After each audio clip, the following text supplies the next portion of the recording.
TGIF, it is more Friday F1 news popping out. Teams are gearing up. We even have release dates of car livery launches and car shakedowns. I do believe we only have two teams that have announced a car type shakedown where they're going to bring out the car. Ferrari is one of those teams, and that is predominantly the team we're going to talk about today. I think they're going to do theirs January 23rd. 23 is definitely an iconic number, first starting off with Michael Jordan and several others. So this is what we have. And I've told you this several times. I've told you this several times about Ferrari. Do not put stock in Ferrari just yet, okay?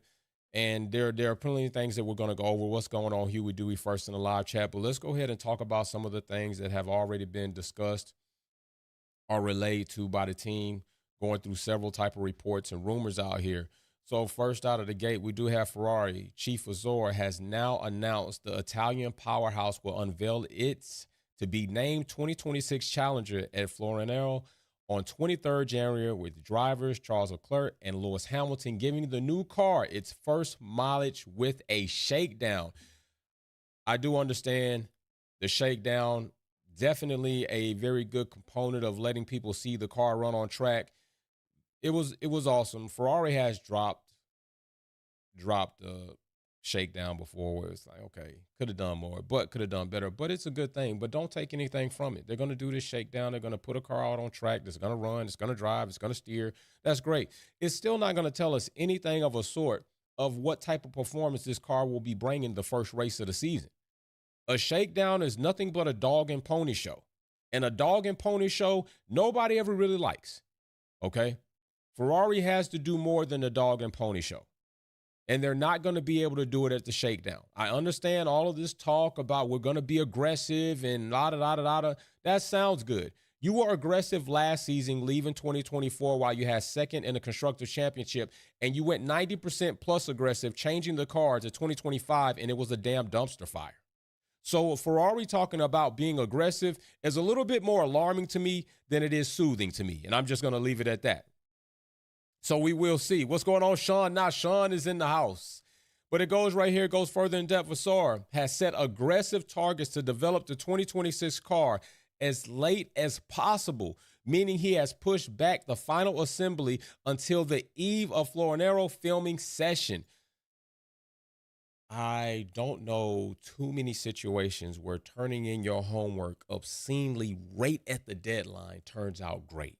I understand that I'm going to take as much time as I can, but sometimes what that means is I need as little time left to turn it in because I haven't done as much as I should have done on the forefront. That's sometimes what that means. Sometimes barely turning your work in means you rushed a bunch of shit and you got it done and you submitted it and it still failed.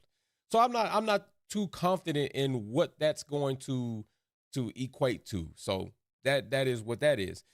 It says this will be aggressive for sure, because we will finish the assembly of the car the day before the launch, Vassar said Ferrari's traditional end-of-year press conference in Maranello.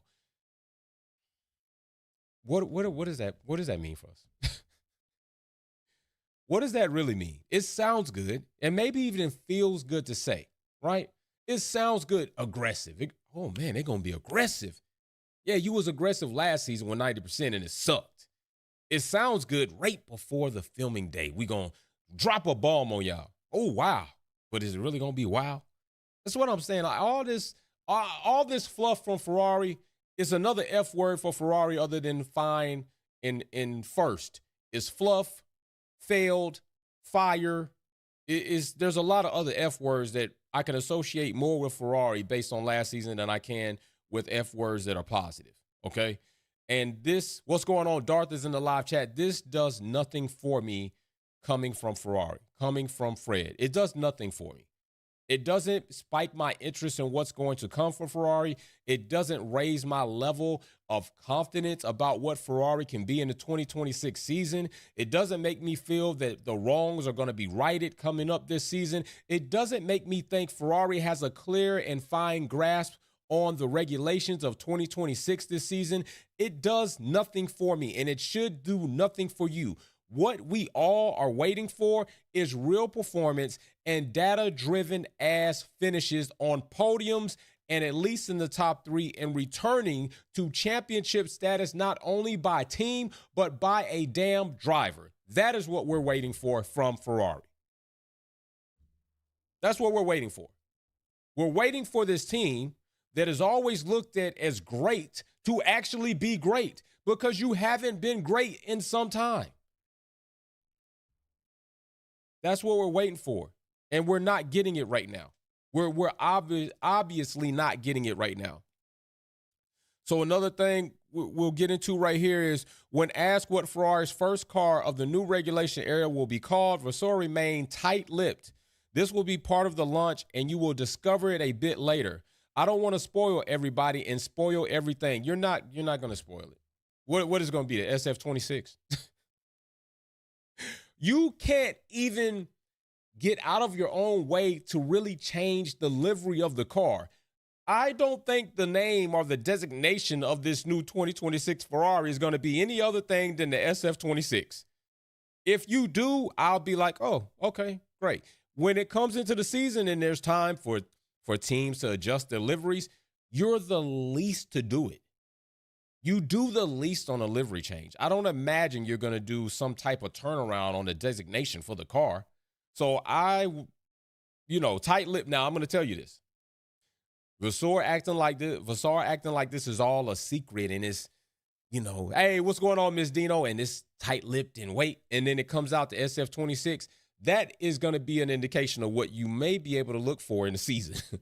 A bunch of talking and no action to follow it up. Just saying. Just on something small like that. Because if you're going to act as if you've made such a change in just the name of the car that you don't want to tell us, and then come to find out it's just the SF26, you can imagine the rest of the press conferences, just taper your expectations. All right. Next up is expanding on Ferrari's preseason strategy. Vasseur says his team's focus is to rack up as many miles as possible at the Barcelona shakedown at the end of January, while worrying about performance items later on in Bahrain. Okay. I hope you get a bunch of data collected and then come into testing with what you can. There's a limitation on that. And we'll see. While Lewis Hamilton is out here taking jogs, passing penguins and walruses and other Antarctica wildlife, I just hope that this relaxing, rejuvenating time away will not be all lost in a matter of 3 racing events this next season.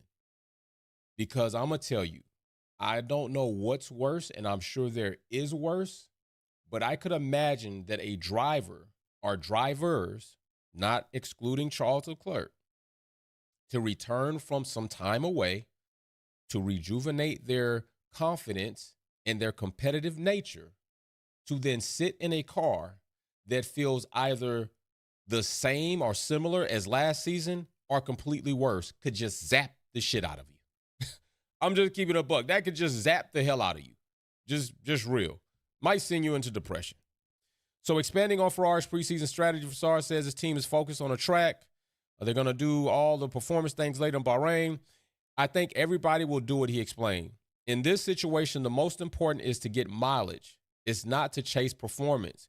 It's to get mileage to validate the technical choice on the car in terms of reliability, and then to get performance. It means that I think everybody will come in Barcelona with not a mule car, but let's say a Spec A car. A Spec A car. I get a little worried when I start hearing Ferrari in alphabetical letters. I do. Because then I start thinking, is this going to be Spec A, then Spec B, then Spec C, then Spec D, E, F, G, and we're just going down the alphabet? Because we have that when it comes to their strategies, all the way up until double Ds. Ferrari, the Spec A, that doesn't even pique my interest. That doesn't even pique my, oh, man, we got to speak Spec A, then we're going to get Spec B, and that's going to be great. I don't give a damn. Call it whatever you want to call it. Just find performance. And I understand reliability is a situation because we did see, I think that was, I want to say maybe 2022. Was it 20? It might have been 2022, 2023. It was about that time frame where Ferrari's power units were just not only failing them as a power unit supplier, but they were failing their customer teams. Ferrari power units were failing horribly. We even saw Carlos Sainz pushing a Ferrari into an escape route, and the damn thing was on fire. He had to jump out of it. I mean, that's how bad it was for Ferrari at that point in time. So I clearly do understand checking, testing, and validating reliability. But what also you need to understand is you lacked performance horribly last season, and you better be looking for that too. Don't be like Zach Brown talking about we're not playing defense or offense. We don't know how to play either. We can't play them both at the same time. Yo, Fred, chase reliability and chase performance because you're going to need it. I don't think waiting to the last minute to chase performance is going to work. It hasn't worked for you. I think you kind of had that mind frame last season, and it didn't pan out so well. Performance needs to start being found now, and it needs to start being tailored now. Reliability definitely needs to be there because there's no sense of having a fast car if you don't have a fast car that can go for the duration of the race. I clearly understand that. But I think, what's up, Julius, in the live chat?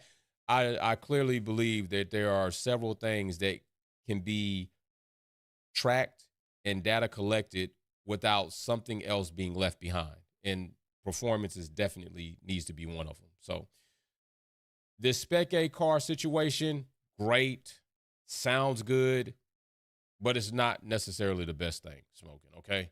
Ferrari, I told you, need to prove and earn your fandom and your support because they did a tremendously horrible job last season. And I really do hope they do well.